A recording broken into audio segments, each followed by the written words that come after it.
Hi అండి. Welcome to our channel Lucky's kitchen and blogs. ఈ వీడియోలో నేను ఎంతో టేస్టీ అండ్ స్పైసీ అయిన ఎల్లిపాయ కారం చికెన్ ఎలా చేయాలో చూపించేస్తానండి. రెగ్యులర్‌గా మనం చికెన్ వండుకుంటూనే ఉంటాం కదా! అలా నార్మల్‌గా తిని బోర్ వచ్చిన వాళ్ళు కాస్త డిఫరెంట్‌గా ట్రై చేయాలనుకుంటే రెసిపీని ట్రై చేయండి. ఎల్లిపాయ కారం చికెన్ కర్రీ కోసం నేను ఏమేమి తీసుకున్నానో చూపించేస్తానండి. నేను కర్రీ కోసం 4 ఆనియన్స్ కట్ చేసుకొని పెట్టుకున్నాను. 2 పచ్చిమిర్చి కట్ చేసుకుంటున్నాను. ఏ నాన్ వెజ్ కర్రీ అయినా మనకి కొత్తిమీర, పుదీనా ఉండాలి కదండీ! అందుకోసమే నేను కొత్తిమీర, పుదీనా కడిగి ఇలా కట్ చేసుకొని పెట్టుకుంటున్నాను. కర్రీ కోసం కొద్దిగా అల్లం వెల్లుల్లి ముద్ద అప్పటికప్పుడు దంచి తీసుకుంటున్నానండి. ఇలా ఫ్రెష్‌గా వేసుకోవడం వల్ల అల్లం వెల్లుల్లి ఫ్లేవర్ అనేది కూరకి బాగా పట్టి రుచి అనేది ఇంకా బాగా వస్తదండి. టైం ఉన్నవారు చేసుకోవచ్చు. లేనివారు ఇన్‌స్టంట్‌గా వేసేసుకోవచ్చు. కర్రీ కోసం కావాల్సినవి చూసేయండి. ఇప్పుడు ఎల్లిపాయ కారం ప్రిపేర్ చేసుకుందామండి. నేను ఎల్లిపాయ కారం కోసం కూరలో కారాన్ని యూజ్ చేస్తున్నానండి. ఎండుమిర్చితో చేసిన వెల్లుల్లి కారం ఉన్న అది కూడా వేసుకోవచ్చు. నా దగ్గర అది లేదండి. నేను కూరలో కారమే యూజ్ చేస్తున్నాను. నేను హాఫ్ కేజీ చికెన్‌కి 2 స్పూన్ల కారం తీసుకుంటున్నానండి. చికెన్ క్వాంటిటీని బట్టి మనం ఎల్లిపాయ కారం ప్రిపేర్ చేసుకోవాలండి. ఇలా ఇన్ని వెల్లుల్లిపాయలు వేసుకోవాలండి.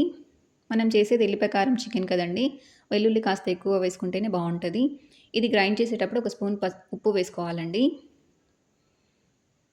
ఇలా ఫైన్‌గా గ్రైండ్ చేసుకొని పెట్టుకోవాలి. నేను కర్రీ కోసం చికెన్‌ని ముందుగానే మ్యాగ్నేట్ చేసుకొని పెట్టుకున్నానండి. నాన్ వెజ్ ఎప్పుడైనా ఇలా మ్యాగ్నేట్ చేసుకొని వండుకుంటే టేస్ట్ అనేది ఇంకా బాగా వస్తది. ఇప్పుడు కర్రీ ప్రిపేర్ చేసేసుకుందాం. మ్యాగ్నేట్ కోసం కొద్దిగా పసుపు, ఉప్పు వేసుకొని కలుపుకొని పెట్టుకున్నానండి. ఎల్లిపాయ కారాన్ని మనం చికెన్ 50% ఉడికిన తర్వాత వేసుకుందాము. ఇప్పుడు కర్రీ ప్రిపేర్ చేసుకుందాం. కర్రీ కోసం గిన్నె పెట్టుకొని ఆయిల్ వేసుకోవాలండి. నాన్ వెజ్ కదండీ! ఆయిల్ కాస్త ఎక్కువగానే పడుతుంది. ఆయిల్ వేగిన తర్వాత కట్ చేసుకున్న ఆనియన్, పచ్చిమిర్చి వేసుకుందాం.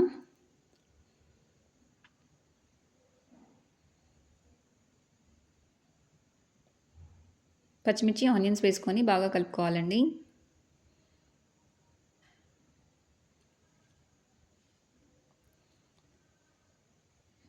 ఆనియన్స్ వేగే వరకు ఇలా వేయించుకోవాలి. ఆనియన్స్ వేగిన తర్వాత ఒక స్పూన్ పసుపు వేసుకుందాం. పసుపు వేసుకొని ఇలా బాగా కలుపుకోవాలండి.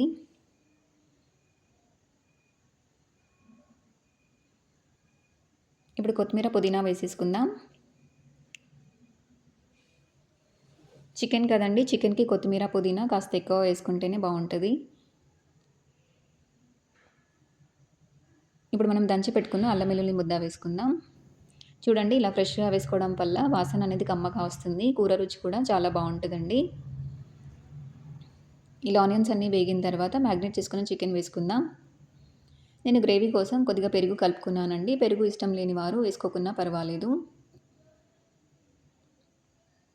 చికెన్ అంతా వేసుకొని నూనె బాగా పట్టే వరకు కలుపుకోవాలండి.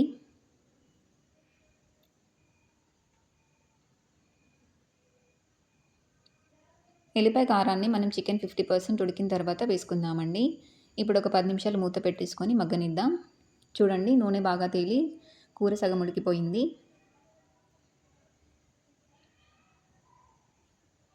ఇలా చికెన్ 50% ఉడికిన తర్వాత ఎల్లిపాయ కారం కలుపుకోవాలి.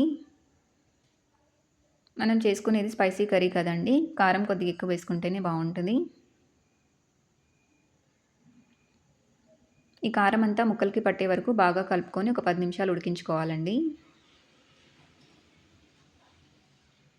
ఇప్పుడు మూత పెట్టేసుకొని ఉడికించుకుందాం. ఎల్లిపాయ కారం ఫ్లేవర్ అంతా ముక్కలకి పట్టాలి కదండీ! కాసేపు ఉడికించుకుంటే అయిపోతుంది. ఇలా నూనె తేలిన తర్వాత ఒక స్పూన్ ధనియాల పొడి వేసుకోవాలి. ఎల్లిపాయ కారం ఫ్లేవరు, ధనియాల పొడి ఫ్లేవరు చికెన్‌కి అంతా పట్టి ఇలా రెడీ అయిపోతుందండి. ఎంతో టేస్టీ అండ్ స్పైసీ అయిన ఎల్లిపాయ కారం చికెన్ రెడీ అండి. ఈ వీడియో మీకు నచ్చినట్లయితే మీరు కూడా ట్రై చేయండి, కామెంట్ చేయండి. మరిన్ని వీడియోస్ కోసం మా ఛానల్‌ని సబ్స్క్రైబ్ చేయండి. Thanks for watching.